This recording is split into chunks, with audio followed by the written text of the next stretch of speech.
Por moitas veces que visite Bos Aires, nunca me cansarei de volver, unha e outra vez, de percorrer as súas rúas e prazas, de entrar nos seus cafés, de escoitar os seus tangos e tamén de descubrir as pegadas de Galicia entre os seus monumentos e as súas xentes.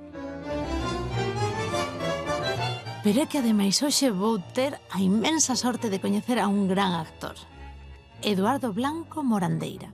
Con eses apelidos non pode agochar a súa orixe galega, tanto de pai, natural de Bendoiro en Lalín, como de nai, nada en Silleda. Eduardo é un dos actores máis populares e coñecidos, non só en Argentina, senón en España e internacionalmente. Seguro que todos vistes algunha peli del, e o lembrades, porque os personaxes aos que lle presta a pel Eduardo son inesquecibles. Seguramente porque están cheos de tenrura, de vida, de dozura e simpatía. Tanta como aquel desprende, e non só no cine, a televisión e no teatro, senón na vida mesma.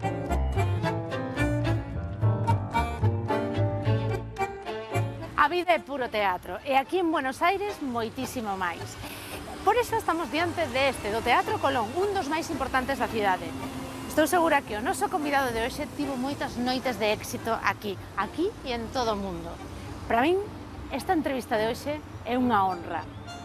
Yo creo que hay un camino donde uno va tomando decisiones de cosas que elige o circunstancias que le tocan vivir y uno se ve obligado a tomarlas, o distintas cosas que van sucediendo. En qué momento decides ti a dedicarte a interpretación? Yo estaba en el colegio industrial, que aquí es un año más que la secundaria, ¿no? Se hace hasta los 18 años.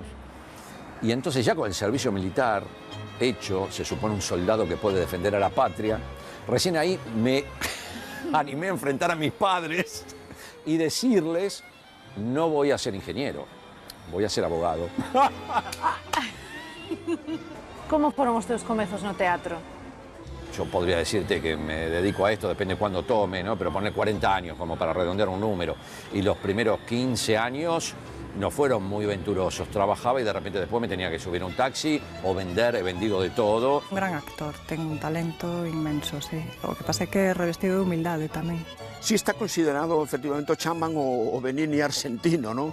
E é certo, é curioso, e sería moi simpático máis reunilos aos dous nunha película, porque poden case facer de irmáns semelgos, non? E lembraste do que che contaron os teus pais de Galicia? Mi padre amaba vivir en Galicia. En cambio, la historia de mi madre iba desde otro lugar, ¿no? Esas historias familiares más difíciles, duras. Mis padres, que allí vivían, no sé, de la línea Silleda, 20 kilómetros, no sé cuánto hay, y no se conocían allí. ¿Dónde se conocieron aquí? En el club de Silleda, Lalín y Golada. Eu penso que aquí non moita xente sabe o vínculo que ten con Galicia, pero bueno, non é simplemente que sexa fillo de galegos, é que se sinte moi galego. E eu creo que ainda é unha cuestión que teremos que mirar, ainda hai tempo, non? Para que poda traballar no audiovisual galego, non? Que poda participar nalgúna película galega. Eu ainda teño esperanza disso. Bueno, no me pongo el barbijo todavía, que estamos en pandemia, pero para disimular la emoción, ahí está. Sí, ademais diso, gustaríame convidarte a comer un pulpo. Me vuelvo a sacar los...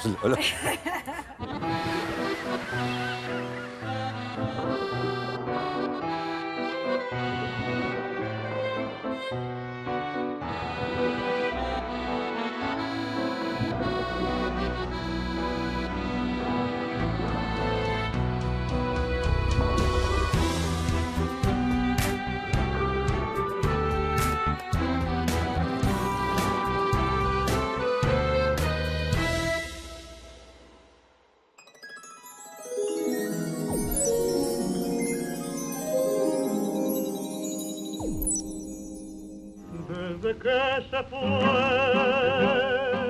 triste mi bolso, caminito amigo, yo también me voy. Desde que se fue, nunca más volvió. Hoxe estamos en Palermo, no Museo de Evita, e para min é un día verdadeiramente emocionante. Imos entrevistarnos con un dos grandes, Eduardo Blanco, actor fillo de galegos, de Silleda e de Lalín. Eles sí que fixeron un caminito, pero o tempo non o borrou. moitísimas grazas por acompañarnos hoxe. No, por favor, siempre es un placer, porque mi vínculo con Galicia siempre es un placer, claro. Eduardo, vou comezar cunha canción que para min no instituto era un bucle constante, unha de Sabina. Vou ler a letra: non hai nostalgia peor que añorar lo que nunca jamás sucedió. Comecemos pola nostalgia. Añora Eduardo Blanco algo da terra dos seus pais? Bueno, a ver, para añorar yo creo que hubiera sido necesario vivir, ¿no? Cosa que yo no viví en Galicia nunca. Mi vínculo con Galicia es en principio afectivo en función de que mis padres son gallegos. Bueno, mi padre ha fallecido, pero mi madre no. Son gallegos. Yo he comenzado a conocer Galicia a través de sus cuentos, de sus historias, ¿no? Sí, de su vida y de su añoranza, porque ellos sí que añoraban. Mi padre y mis abuelos paternos también, a quien yo conocí, ¿no? Porque a mis abuelos maternos no los conocí. Y la verdad es que sí, que uno... Depende de las historias, ¿no? Digo, por la historia de parte de mi padre, creo que fue un poco menos traumática que la de mi madre, porque mi padre vino con sus hermanos y sus padres, vinieron todos aquí a Buenos Aires, Argentina. En el caso de mi madre fue diferente porque dejó a su madre muerta. Su madre murió cuando ella tendría 17 años y ella habrá venido aquí a 19, 20 años. Que también era un deseo de la madre, porque tenían familia acá, gallegos que habían venido antes de la familia. Mi madre tiene una familia muy numerosa. Más, tiene un vínculo con gente que de pronto en Galicia es conocida y tiene una historia como Colmeiro, el pintor Colmeiro. Bueno, creo que ahora se va a hacer una casa ahí en Costela, que es donde murió Colmeiro. Mi madre vivió ahí en la casa de Costela.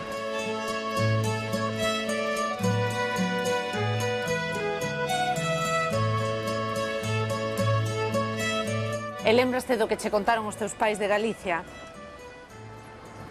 Bueno, de muchas maneras distintas, ¿no? En realidad son distintas historias, vuelvo a insistir. Mi padre amaba vivir en Galicia, entonces en el campo, y te contaba historias de los caballos y que de repente eran historias que a lo mejor no eran significantes para la gente que las puede escuchar ahora. Realmente no lo eran. De repente una historia de un caballo que tenía, que él amaba, y que de repente un día que se equivocó de camino y él tiraba, no sé, al caballo para que vaya por un camino y el caballo porfiado iba para el otro y vuelta, ¿no? Y peleaba con el caballo y el caballo finalmente agarró el camino que él quería y era el correcto, ¿no? Quiero decir, historias de esta naturaleza que de repente no sé si tiene implicancia para algún otro. Eran historias de mi padre, ¿no? Pero por lo menos eran historias del pasado. Qué lástima que dejé aquello con todo lo que me gustaba. En cambio, la historia de mi madre iba desde otro lugar, ¿no? Esas historias familiares más difíciles, duras, en un momento duro para el mundo, duro para Galicia y duro para su historia familiar, ¿no? Su historia personal, además, como mujer. Su madre murió en sus brazos. Quiero decir, viste, su padre de alguna manera las había abandonado, bueno, no sé cómo llamarlo, pero bueno, sí se había ido. Era bastante común en la época también. Deja dos hermanas más chicas, con todas porque claro, cuando murió se hizo cargo la familia, pero a lo mejor las separaron porque unas podían vivir en un lado y no había lugar para todo, ¿viste? Bueno, esas cosas. Sí. Entonces fue construyendo una historia que después... Bueno, yo hice una miniserie que llamó Vientos de Agua, que algo de esto hay, ¿no? De dos historias de inmigración paralelas, pero con distancia en el tiempo, ¿no? Y recuerdo un bocadillo que Héctor Alterio, que era el que hacía el personaje de mi padre, me decía, cuando mi personaje, ya en una época mucho más acá, en el 2001, por ahí 2002, se quejaba de ciertas añoranzas y de la imposibilidad de la comunicación, y que el otro se reía y decía, ¿de qué te está quejando? Que yo, como le pasaba a mi madre, le mandaba una carta a mis hermanas hoy y recibía con suerte la respuesta, no sé, 4 meses, 6 meses después. Con suerte. Con suerte. Sí. Y entonces, pero yo recuerdo esas vivencias, ¿no? Esa cosa de que latía el corazón de una manera distinta, se emocionaba cuando llegaba una carta. Llegaba una carta.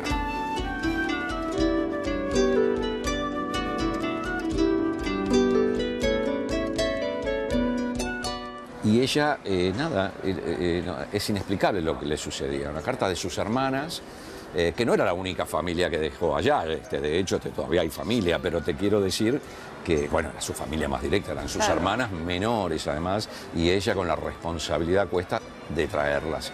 Cosa que hizo, primero con una, que vive aquí, que además, lo que son los gallegos, ¿no? Se casó con el hermano de mi padre, o sea, son dos hermanas para dos hermanas. Que además, qué genial, ¿no? Pero eso pasa con muchísimos inmigrantes. Sí. Aquí se hicieron muchos clubes. Bueno, yo hice una película que cuenta un poco de eso, que se llamó Luna de Avellaneda, porque los clubes de barrio de aquí, la mayoría fueron fundados por inmigrantes.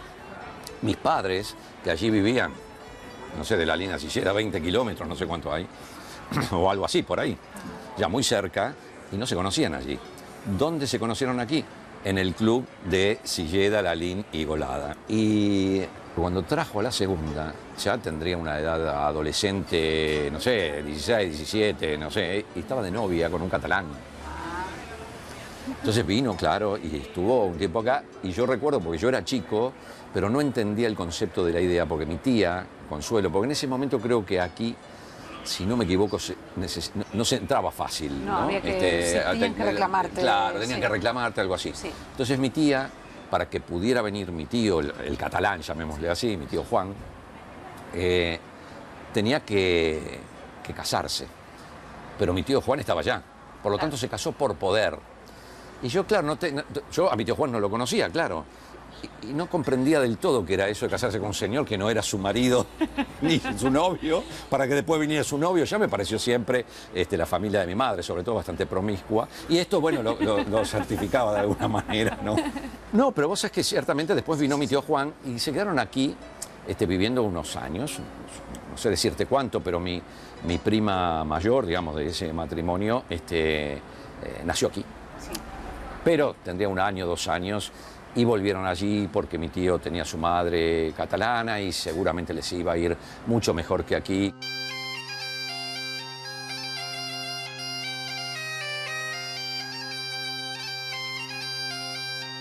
Eduardo, contaronme que cando estiveches en Silleda, a última vez visitaches a tumba da tua avoa. Como foi esa experiencia?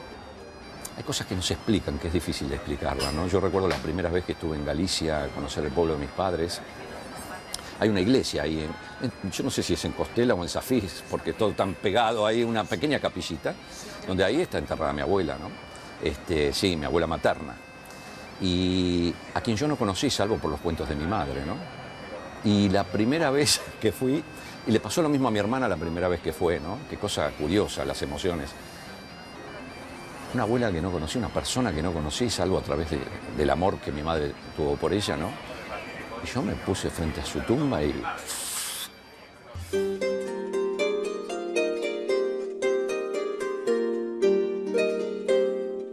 Uno podría decir inexplicable, quizás no es tan inexplicable cuando uno conoce la historia, ¿no? Y a través de las emociones de tu madre y todas las vicisitudes que tuvieron que vivir durante su vida y con una muerte temprana, en fin.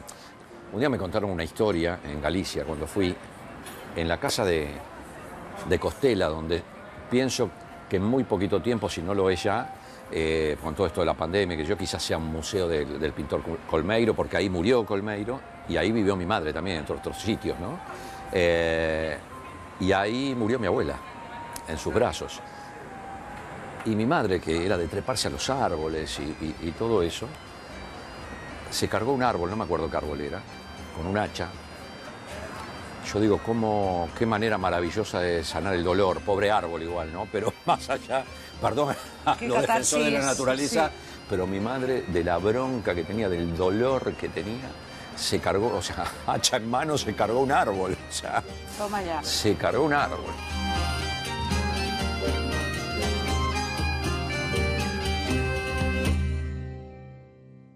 Como chegaron aquí? En que traballaban? E onde? Mi madre tenía familia aquí, tenía unas tías. Ajá. Que, bueno, sí, la acogieron muy bien, con mucho afecto y, bueno, las tías murieron, pero las primas todavía, mi madre. Es más, yo te hablaba del pintor Colmeiro, que tuvo 2 hijas, una que es escultora que vive en Madrid y una nieta que también vive allá, y otra hija que vive aquí. Y estaba casada con un señor y le dieron trabajo a mi madre y le dieron un lugar donde vivir. Aquí tenía, o sea, de alguna manera sí, tenía una contención emocional y afectiva a que, bueno, obviamente pudo tener trabajo, un lugar donde vivir y empezar a trabajar, como para juntar un poco de dinero y poder traer primero una hermana, luego la otra. Bueno, se fue mudando y todo, ¿no? Pero te quiero decir, bueno, la vida, la evolución y todo. En un momento de Argentina, en algún sentido, muy maravilloso, ¿no? Porque tenía la posibilidad de lo que se llamaba la movilidad social, ¿no? Que una persona trabajadora podía trabajar, ascender, poder mandar a sus hijos a la universidad, ¿no? En el caso de mi abuelo, yo me imagino, es que debe ser durísimo, porque veniste con 4 hijos en el barquito, y acá mi abuelo ha hecho de todo, ¿no? Primero empezó como carpintero y tenía, es más, yo tengo todavía una mesa chiquita, pequeña, como podría ser esta, pero de madera hecha por mi abuelo en mi casa, porque lo primero que sucedió es que empezó a trabajar de eso, hacía muebles y intentaba venderlos y en ese sentido sí no tuvo mucha suerte, porque no porque fuera mal carpintero, lo era, pero se los debían, no se lo pagaban, lo bicicleteaban, en fin. En fin. Entonces después empezó a hacer un reparto de vinos, tenía un panal de abejas en una época que se podía y vendía miel también. A mí en mi infancia no tengo un buen recuerdo de las abejas porque me han picado muchas en mi infancia, porque mi abuelo lo tenía en la terraza. Pero le encantaba eso, le encantaba. Y yo lo tengo como un recuerdo muy... Él tenía en la terraza de aquí, donde vivía, aquí en Capital Federal, en su terraza tenía como un tallercito armado de carpintería y tenía, más apartado, como un pequeño panal de abejas, ¿no? Y hacía de todo, después manejó taxi, en fin. Mi abuelo ha hecho de todo, era un gran trabajador, una persona honesta. Te digo que había unha caixiña de madeira. Que na fixo esa caixiña de madeira? Yo no creo mucho en las casualidades, ¿no? Entonces, algunas uno le presta atención de por qué suceden las cosas. Y después, bueno, pueden pasar desapercibidas o no, o generar un encuentro, vaya a saber de qué naturaleza, ¿no? De esos encuentros fue con una querida amiga gallega, Dolores, cuya familia ella ahora vive en Santiago, pero tiene su casa, que su madre vive en Bendoiro, en el pueblo de mi abuelo paterno, de mi padre y mi abuelo paterno. Claro, ese tamén foi así un pouco o detonante, non? E cando conectas máis cunha persoa, porque de repente hai como unha proximidade xeográfica casi, non? Síntese moi galego.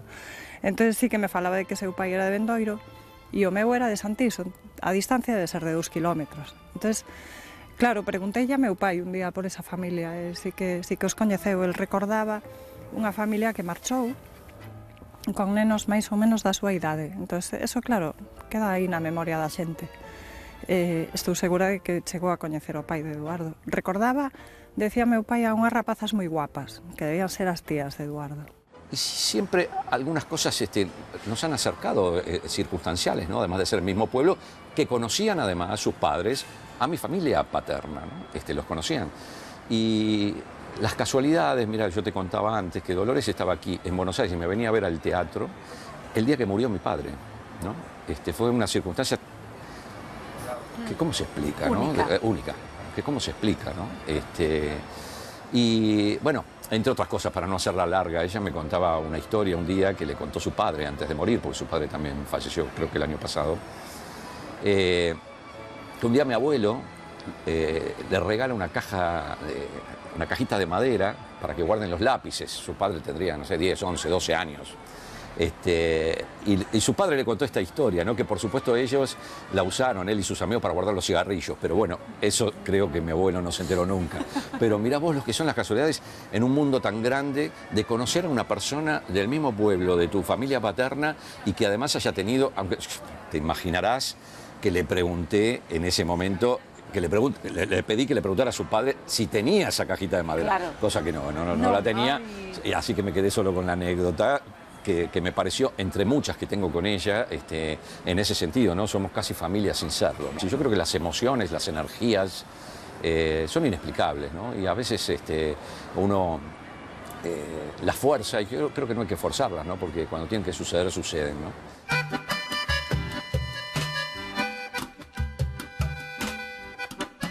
Onde naciches ti? E como foi a túa infancia? Aquí en Buenos Aires. ¿Sí? Aquí en Buenos Aires, sí, he nacido aquí en Buenos Aires, aunque mis primeros años de vida, desde los 4, digamos, a mis 18 años, lo viví en el Gran Buenos Aires, en 2 barrios del Gran Buenos Aires. Pero yo nací aquí en la ciudad de Buenos Aires. Como foi a túa infancia? Y era otra época, ¿no? Era otra época, que ya esto aquí no sucede con tanta libertad como sucedía antes. Yo vivía en barrios donde vos salías a la calle y podías estar en la calle todo el día sin ningún tipo de peligro, más que los lógicos, digamos, ¿no? Hoy ya no sucede como sucedía antes, ¿no? Entonces mi infancia fue una infancia de juegos, de salir a la calle, ¿no? De estar mucho tiempo en la calle, de amigos, de jugar a la pelota, porque claro, mis padres además, bueno, trabajaban obviamente, yo iba al colegio, creo que fue una infancia común, ¿no? Con algunas situaciones de pronto que bueno, que te podían pasar en la vida, que veías a lo mejor a tus padres como les ha pasado en una oportunidad, por cuestiones económicas de este país y qué sé yo, que de repente, bueno, habías logrado determinada cosa y tenías que dar marcha atrás y esto, bueno, en algunos años no hacía fácil la posibilidad de alimentarse. No, yo nunca pasé hambre, pero digo que mis padres a lo mejor sí. No sé si hambre, pero que a lo mejor en lugar de hacer 4 comidas al día, hacían 2, ¿no? Claro, se apretaron. Claro, en principio cuando se casaron, mirá, cuando se casaron, yo mis primeros 4 años de vida y mi hermana sus primeros 2, los vivimos en lo que se llama, a lo mejor escucharon hablar, a lo mejor no, un conventillo. Ahora existen conventillos más modernos que utiliza mucho la gente joven. ¿Qué quiere decir esto? Varias personas, sobre todo en las grandes ciudades, ¿no? Que no se conocen, pero pueden alquilar y compartir un apartamento, sería un departamento, vale. Que cada uno ocupa su habitación y comparten, no sé, el living comedor, la cocina y el baño, suponte, ¿no? Bueno, aquí sucedía con casas, que inclusive hay una obra que lo cuenta, una obra de teatro bastante bien que se llama El Conventillo de la Paloma, que es muy representativa de esa época, porque, claro, había muchísimo inmigrante de Europa, sobre todo, había mucho inmigrante. Entonces, de repente, en un conventillo, cada uno tenía su habitación y había un patio, baño, piletas de lavar la ropa en ese patio, estamos hablando de dimensiones grandes, igual, cocina, y todas esas cosas de pronto eran compartidas por gente gallega, por italianos, por húngaros, quiero decir, imagínate, sí, no, era lo que significaba ese choque cultural, ¿no? Pero por otro lado, qué enriquecedor para la construcción de una cultura, ¿no? Yo por eso creo que hay gente que se iba al interior del país, ¿no? Pero en Buenos Aires venían muchos y se quedaban aquí. Entonces yo creo que Buenos Aires, que es una ciudad cultural extraordinaria, de acuerdo a mi punto de vista, yo creo que tiene que ver con esa mezcla y esa construcción cultural maravillosa que hace la mezcla, ¿no? Claro. Que hace la mezcla.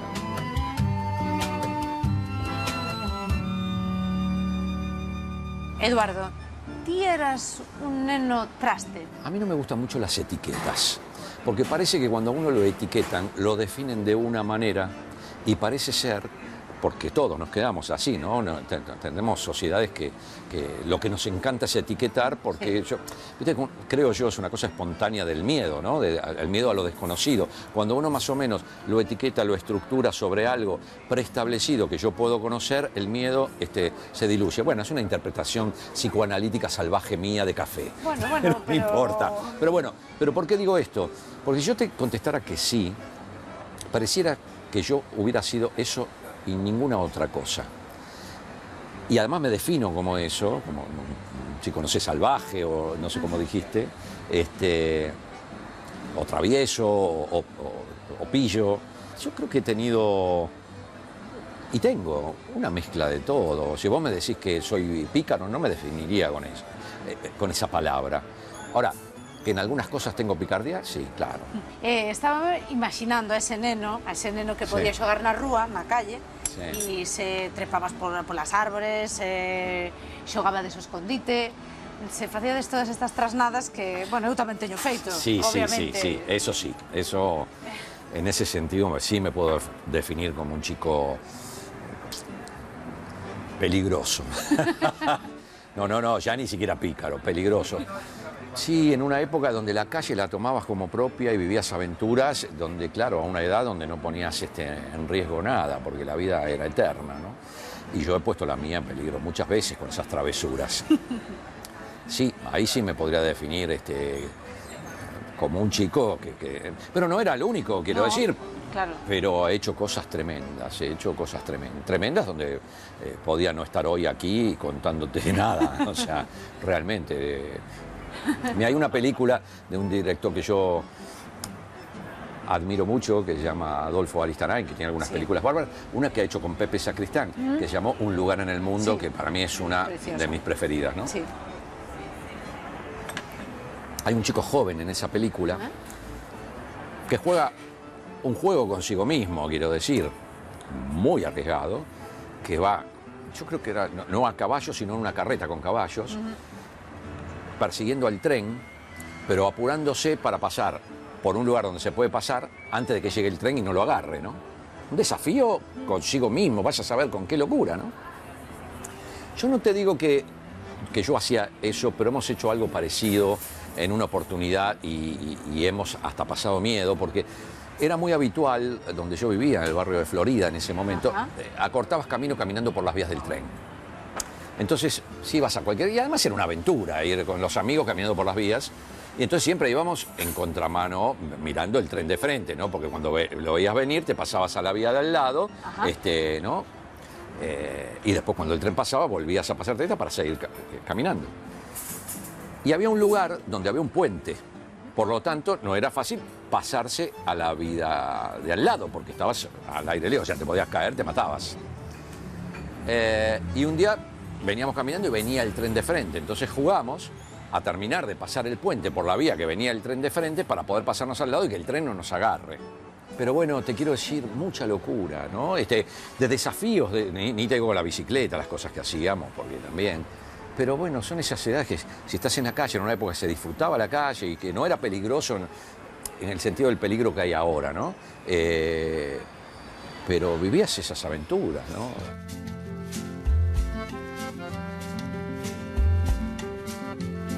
Ahora entramos nun tema que me apaixoa, non o vou negar. En que momento decides ti a dedicarte á interpretación?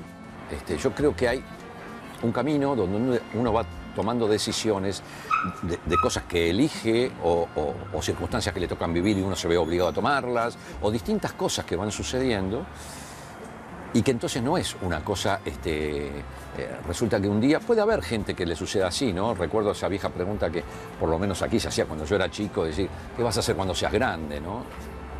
Y entonces pareciera ser, alguno contestaba, presidente, bueno, no sé, o doctor, bueno, puede haber quien tenga esa vocación, claro, sí. Ahora, claro, yo como creo en los caminos, me cuesta creer en esa cosa que parece casi milagrosa, sobre todo en un mundo donde yo creo al menos que uno de los temas para tener una sociedad más feliz es el tema de la educación y de la vocación, ¿no? Y el mundo en general, bueno, no sé cómo será el mundo oriental, hablo del mundo occidental, que es un poco el que más conozco, no enseña para la vocación, ¿no? Para que uno pueda descubrir, a ver qué le gusta o qué talentos puede descubrir, ¿no? Para poder hacer un mundo, creo yo, más feliz, donde una educación que de alguna manera, aunque hay alguna evolución, llamémosle así, pero se ha creado para un mundo donde se necesitaba gente educada para poder trabajar, ¿no? En la época industrial, digamos, ¿no? Pero el tema de la vocación no es un tema que se le dé mucha importancia, ¿no? Porque se necesitan gente para trabajar, entre otras cosas, y entonces, bueno, ¿no? ¿Qué vas a hacer cuando seas grande? Y yo qué sé. Si no lo sé, ¿qué hago? Se supone que tengo que saberlo, te puede agarrar muchas inseguridades, inclusive condicionarte, ¿no? Pero ¿cómo no sabes? Si todo el mundo sabe. Es más, las dos cosas que a mí más me gustaban era lo que me transportaba en una película o en una obra de teatro a otros mundos, era una fantasía. Yo no sé qué era eso, pero a mí me encantaba ir al cine a mis 11, 12 años en una época aquí, donde de pronto podías pagar una entrada, ibas a las 2 de la tarde un sábado con tus amigos a los 11, 12 años y podías estar hasta las 8 de la noche en el cine viendo distintas películas, a lo mejor 3 películas, ¿no? Que te transportaban a otro mundo, que te contaban historias. Yo me fascinaba eso. Y otra cosa que me fascinaba era el fútbol. O sea, dos cosas que no tenían un buen marketing en esa época. Entonces se supone que yo tenía que ser ingeniero mecánico, digo, ¿no? Pero no porque me lo dijeran, pero era como un mandato familiar que estaba ahí a recorrer, ¿no? Claro. Salvo que uno, en las edades que tiene que hacerlo, o sea, en la adolescencia, rebelarse contra el mandato para construir un camino propio, ¿no? Pero esto no es tan sencillo a nadie, aún hoy. No para ser actor o que sea, para recorrer un camino propio. Porque las condiciones culturales y las construcciones culturales no digo que te obligan porque nadie te venga a obligar. Puede haber casos que sí. Pero hay un mandato, hay un recorrido a hacer ahí que es cumplimentar lo que se estableció para vos, familiarmente, socialmente, ¿no? Entonces rebelarse contra eso tiene su precio, ni hablar si vos decís, su precio para uno estoy hablando, ¿eh? Sí. Mirá, voy a ser actor, o sea, perdón.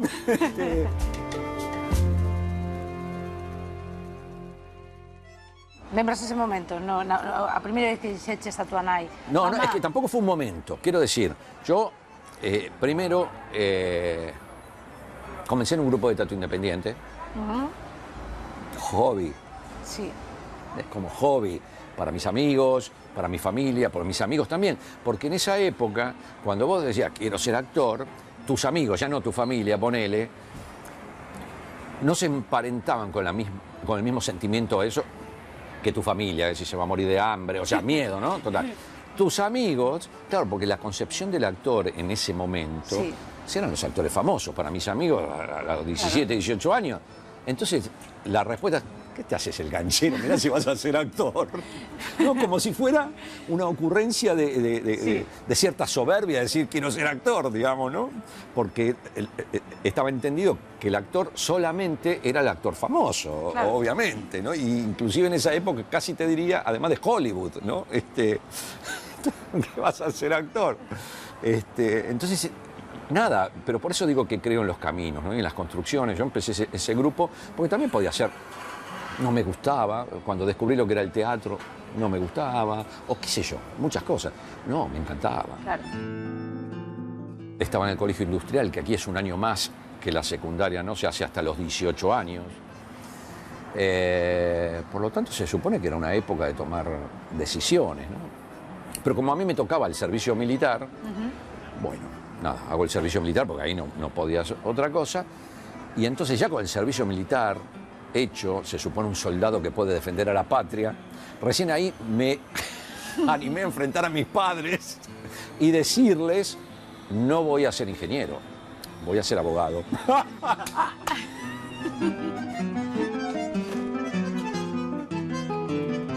Y yo a mis viejos los quería mucho, no les puedo decir, no voy a ser ingeniero, voy a ser actor, o voy a querer ser actor, o voy a intentar ser actor.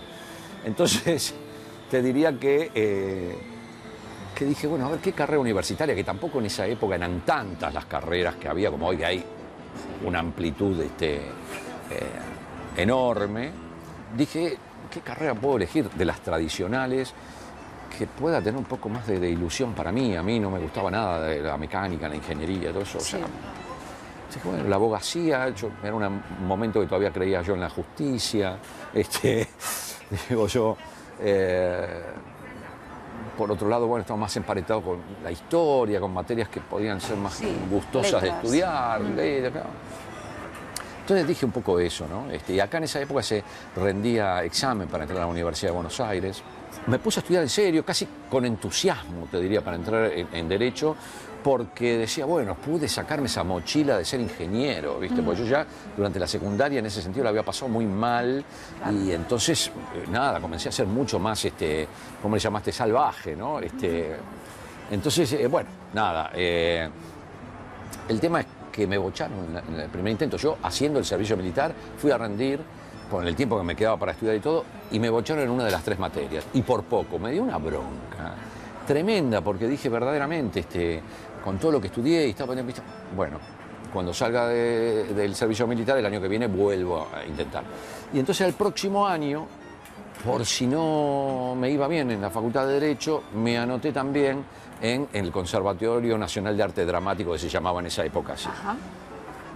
Y la verdad de las verdades estaba el primer día, ya tendría mis 19, 20 años, sentado en el primer examen de esas 3 materias en la Universidad de Buenos Aires, sentado, escribiendo. ¿Qué estoy haciendo acá? Me levanté y me fui. Y el examen al conservatorio lo rendí bien, ¿no? Ese lo rendí bien.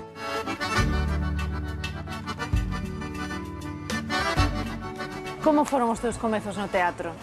Me fui a vivir solo y a tomar mis propias decisiones y seguir mis propios sueños con el riesgo que eso significaba, ya no para esa estructura familiar, sino para mí, ¿no? Entonces, así fue. Entonces seguí en el grupo de teatro independiente, comencé a estudiar en el conservatorio, después de una época del conservatorio, hoy ya no se llama conservatorio, un poco compleja, que era durante la dictadura militar, me fui del conservatorio, en fin, bueno, después la vida, ¿no? Pero todavía no tenía la fantasía de ver a ver cómo hacía para vivir de esto, ¿no? Yo podría decirte que me dedico a esto, depende de cuándo tome, ¿no? Pero poner 40 años como para redondear un número. Y los primeros 15 años no fueron muy venturosos. Trabajaba y de repente después me tenía que subir a un taxi o vender, he vendido de todo. Tenía que buscar trabajos que fueran así como intermitentes, que me permitiera dejar ese trabajo si me aparecía algo como actor. Claro. Bueno, dificultoso, ¿no? Y luego podría decirte los últimos, no sé, 25 años, que ya fue otra cosa, ¿no? Ya fue otra cosa, ya no necesité nunca más hacer otro trabajo, en fin, que conozco todas las, diría, todos los estadios de nuestra profesión. Eduardo Blanco, para min, forma parte de esta estirpe dos grandes secundarios da historia do cinema, non? Estes actores polivalentes que igual te sirven para a comedia que para un drama. Ele, evidentemente, ten registros moi próximos á comedia, non? Pero é un actor solvente, un actor donde calquera director, e se ve, ademais, ao longo da trayectoria, Juan José Campanella, que é o director del Hijo de la Novia, traballou moito con il, colaborou con il, mete sempre nos repartos. Eso, evidentemente, demostra, máis que nada, e hai que ter en conta, ademais, a formación teatral de Eduardo Blanco. Eduardo Blanco é un actor que vende o teatro clásico, vende de representar a Shakespeare, de representar a Argentina, é un home popular nese sentido, non? E entón, claro, se tú colles a un actor deste tipo para meter unha produción inda que sea televisiva, fixo moita televisión tamén, evidentemente é unha garantía, non? En Galicia todos recordamos papéis como Roberto del mismo amor, la misma lluvia, de Juan Carlos en El hijo de la novia, que é a miña película favorita, teño que decircho, ou Amadeo en La luna de Avellaneda. Como recordas prepararte para eses personaxes? Como foi ser esa nota de ledicia, de luz na historia del hijo de la novia? Como te preparas para afrontar no cine unha historia tan dramática e que ti teñas que ser ese punto de comedia que é o máis difícil para facer en cine e en teatro, dende o meu humilde punto de vista? Yo creo que eso, la verdad, no es por quitar mérito a los actores, ni mucho menos, pero vos vas a entender lo que digo.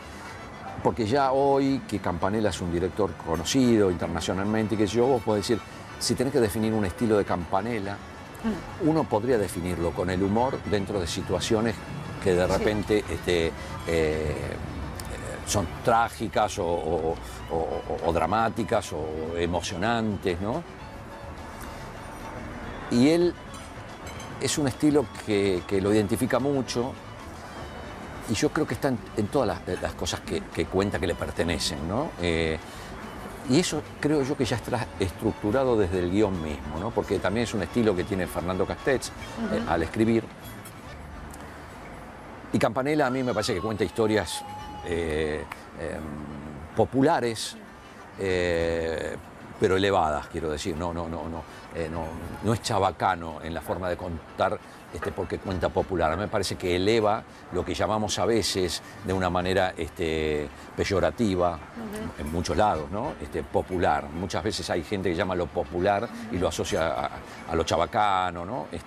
Y yo creo que en ese sentido Campanella eleva lo popular, porque cuenta historias populares, pero no lo hacen ni de manera chabacana ni mucho menos, y tiene esa particularidad. Entonces, te diría yo que es muy fácil actuar buenos guiones, con buenos directores y con buenos compañeros de actores.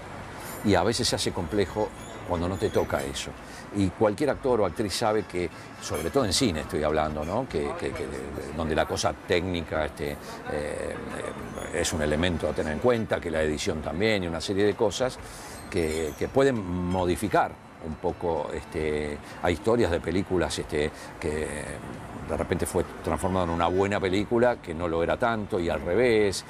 Bueno, tiene muchos procesos una película, pero bueno, hay una esencia, ¿no? Y la esencia yo creo que es esa, que es muy fácil actuar buenos guiones, con buenos compañeros, actores, con un buen director, y si además son historias populares y que tengan ingrediente del humor, donde es un concepto de él, pero también es un concepto mío, que el actor o la actriz, ¿no? Digo, no tiene que ser gracioso, sino que lo gracioso tiene que ser la historia, que estás contando la situación, ¿no? É curioso porque o seu parecido físico, evidentemente Benigni é máis baixo, non? Ele é máis alto, non? Pero pola cara, polo seu careto, non? Pola súa facción, pois si está considerado efectivamente o chaman o Benigni argentino, non? E é certo, é curioso, e sería moi simpático reunilos aos dous nunha película, porque poden case facer de irmáns gemelgos, non? Como consegues nunha peli, cunha carga dramática como El hijo de la novia, unha secuencia de tanta comedia como a que hai cando aparecen os figurantes da película con Ricardo Darín? Como se consegue isto? En ese caso particular de la escena que vos me decís, inclusive es una escena que él le tenía miedo, mirá vos, ¿no? Porque está fuera del contexto de toda la película, porque es una película con tono realista, si querés, en la historia, salvo esa escena, porque esa escena todo el mundo sabe que en un set de filmación es imposible que suceda eso. Entonces él le tenía miedo porque estaba como fuera de código, pero pero él se dio cuenta, mira, él normalmente en los ensayos no hace ensayos de pie, como para ver la escena, eso los ensayos los hace en el set. Ajá. Él trabaja mucho mesa, digamos, para los actores o la gente van a entender lo que ensayos de mesa, quiero decir, pero esa fue la única escena en todos los trabajos que yo he realizado con él, que él, solo con Ricardo y conmigo, haya querido ver un esbozo de esa escena para ver si no se le salía de foco, digamos, y ya dijo, no, ya está, y así fue, ¿no? Así fue esa escena, que es muy divertida, muy, sí. Pero a la vez es rara, sí, muy rara. Sí. Yo no sé si puedo confiar en vos. Sí, podés, claro. ¿Sonido? ¡Anda! Tengo miedo de que vos sientas que estoy traicionando nuestra amistad, pero... Bueno, yo te lo digo. ¡Marque! Estoy profundamente enamorado de Nati. ¡Acción! Como decía Albardo, ser o no ser, ahí está la cosa. ¿Será más piola sufrir los cachetazos de esta malaria horrenda o pelearla hasta que quede aplastada como un pucho? Mejor morirse, ¿no? Total, es como quedarse dormido. Hacer de cuenta que todo está bien. Morirse, dormir, soñar, pero...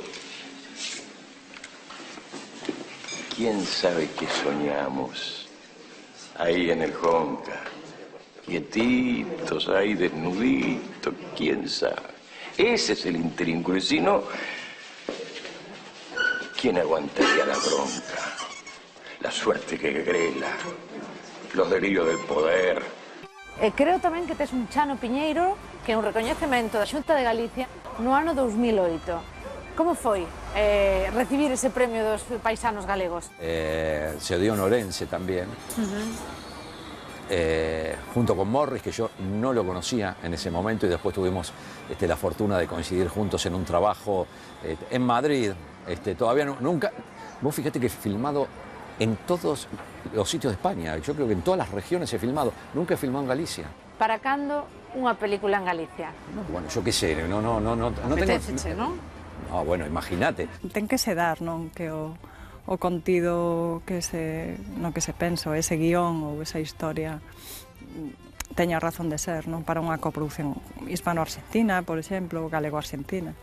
Pero, desde logo, sí, encaixaría en 1000 historias comuns que temos con ese país. Una vez de un proyecto y no terminó saliendo y nunca he filmado en Galicia. Y he filmado, no sé, en Andalucía, en Canarias, en Extremadura, bueno, en Madrid, en Barcelona, ni te digo, en un montón de sitios, en País Vasco, sí, en Galicia no.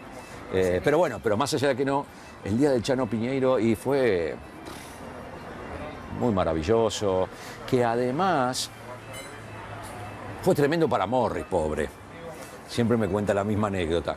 Es que en realidad ese premio se iba a dar acá en Buenos Aires. Entón coñecino nunha reunión preparando a gala en Santiago, caeume fenomenal, fixémonos moi amigos, despois convivimos na gala dos premios en Ourense, pasámoslo xenial, e 10 anos despois, rodando aquí en Madrid, que agora tamén estou traballando, pues rodando Alta Mar, unha serie de Bambú para Netflix, cando cheguei ao plató a facer a primeira lectura de guión, descubrí que ele estaba no reparto. Entón, el tampouco sabía, nos demos unha aperta enorme. Os premios Chano Piñeiro é un intento desde a Xunta de Galicia, do Goberno de Galicia, de recoñecer a trayectoria audiovisual non só dos profesionais galegos, sino tamén dos profesionais foráneos vinculados de alguma maneira con Galicia. Foron 4 edicións, nace no ano 2006, desenvolveuse ata o 2009. O que recordo daquela gala e nunha cidade como Ourense, pois era, claro, Eduardo Blanco naquele momento era un actor coñecido, é dicir, todo o mundo vira El hijo de la novia, non? El era o amigo de Ricardo Darín, el era o simpático da película, e entón, de alguna maneira, expectación houbo moita, claro, porque era un home popular. E depois tamén unha capacidade de sorpresa, non? De sorpresa por canto cando se fixo público do seu vínculo con Galicia, de que os seus avós eran de galego e os seus pais eran galegos, non? E entón, como todas as galas, non? Foi unha gala espectacular. Primeiro, o Teatro Principal de Ourense, un teatro magnífico, un teatro do século, que ven do século XIX, grandioso para este tipo de galas, e un pouco o que recordo, e si recordo evidentemente moi emocionado a Eduardo Blanco. Que creo que hoy estoy aquí, estoy muy emocionado, yo les agradezco muchísimo, porque creo que en mi historia personal, claro, por supuesto, pero como la de tantos otros que se han tenido que ir, tengo la vanidad de sentir que traigo un poco esas emociones, que puedo venir en nombre de ellos de pronto a decirles que no los olviden, que allá hay muchos gallegos que como mi abuelo, por ejemplo, nunca pudo irse de Galicia a pesar de vivir muchísimos años allá. Y bueno, tengo una enorme emoción, una enorme satisfacción y quería, bueno, agradecer a toda esta gente que ya he nombrado y quería básicamente dedicárselo a mi abuelo, a mis padres, por supuesto, que seguramente si lo están viendo de Buenos Aires tendrán una gran emoción.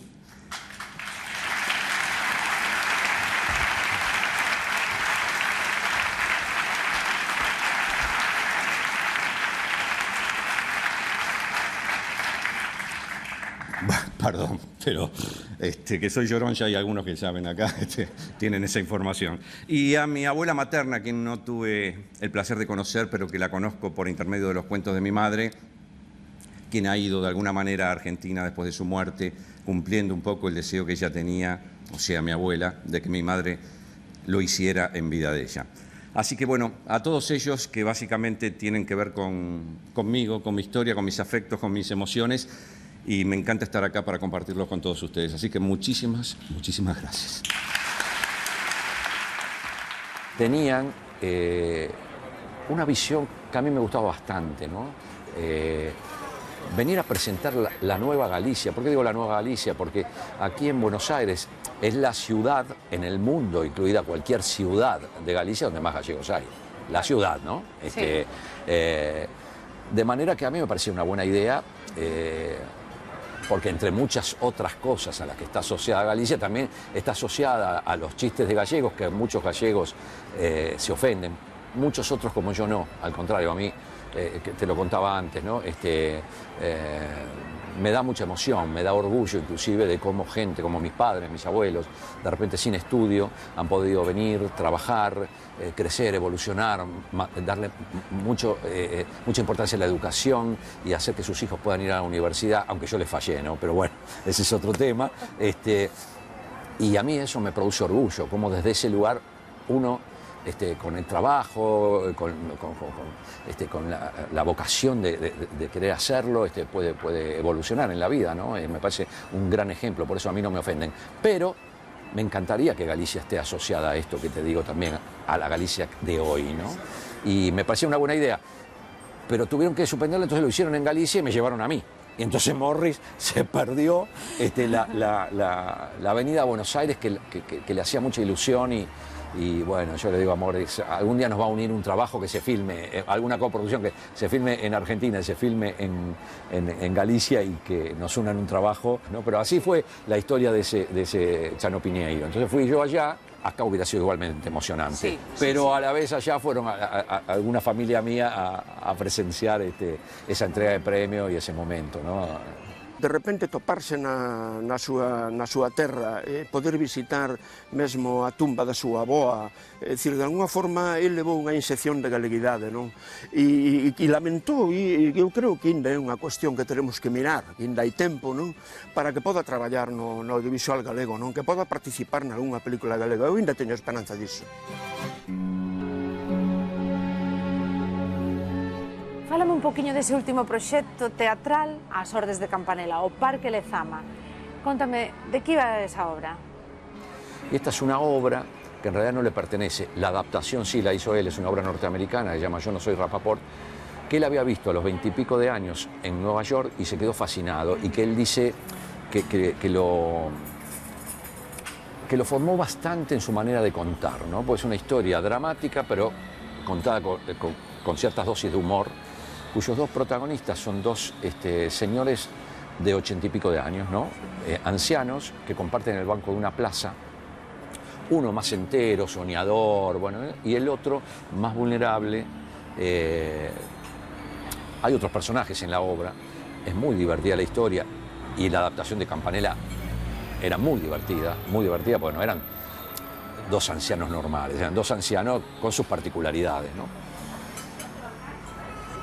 Y claro, yo estrené esa obra teniendo, no sé, 55, ponele, acá en Buenos Aires.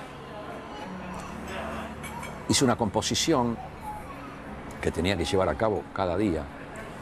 Y para no hacerla muy larga, observé muchísimos ancianos. Pero finalmente el inconsciente tuvo mucho que ver. ¿Qué terminé haciendo? Yo eso me fui dando cuenta después, una mezcla entre mi padre y mi abuelo. Pero no porque sea una copia de mi padre y mi abuelo, sino porque tomé algunas cosas de mi abuelo.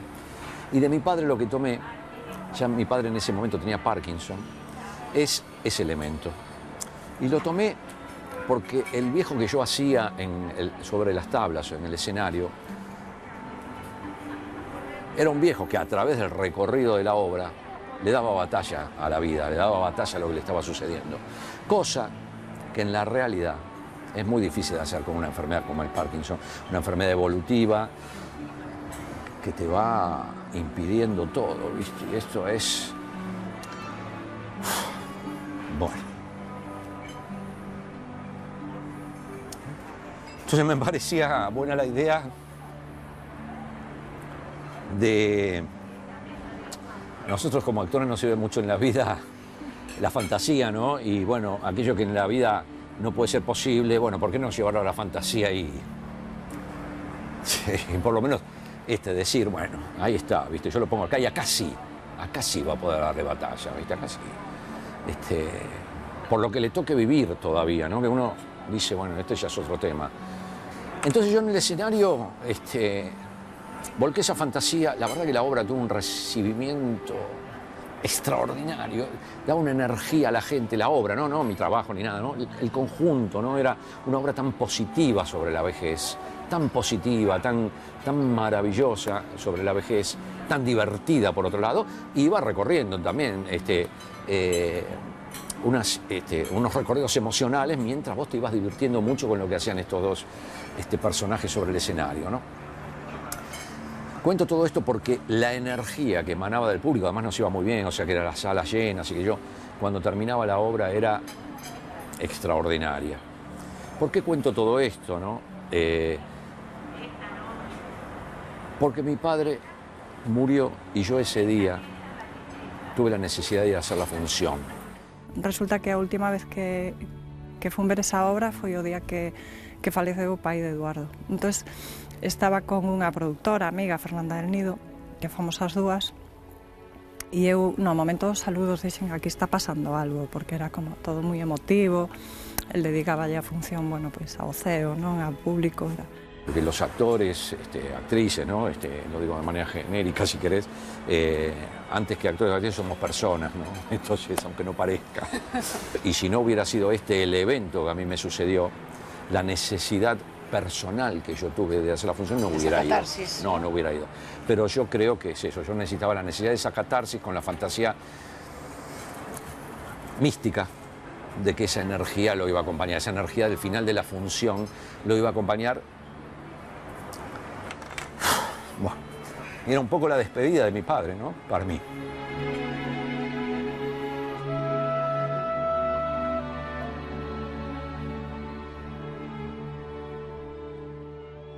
Eduardo, estou emocionadísima. Creo que este é un dos momentos máis maravillosos que levamos compartidos neste programa. Quero che agradecer dende o máis profundo do meu corazón, do equipo todo, que nos acompañaras hoxe. Bueno, no me pongo el barbijo todavía, que estamos en pandemia, pero para disimular la emoción, ahí está. Sí, ademais diso, gustaríame convidarte a comer un pulpo. Me vuelvo a sacar los... Pero que me parece moi curioso porque en Lalín o típico cocido. Sí, que le quiero hacer un reclamo, aprovechando, no sé, el día que me hicieron un homenaje ahí en Lalín y en Silleda, hace ya unos cuantos años, Crespo, que era en ese momento el alcalde, no sé ahora, pues no le sigo la vida, era ese momento el alcalde que me recibió con mucho, pero me hizo una promesa, me iba a invitar a la fiesta del cocido, te digo bien, ¿no? Sí, sí. Nunca lo hizo, Crespo, la verdad. O sea, son unas promesas de los políticos, son promesas electorales, Crespo. A ver si te pones las pilas y me invitas a comer un cocido. Pois moitísimas grazas, Eduardo. De verdade que este día de hoxe non o vou esquecer na vida.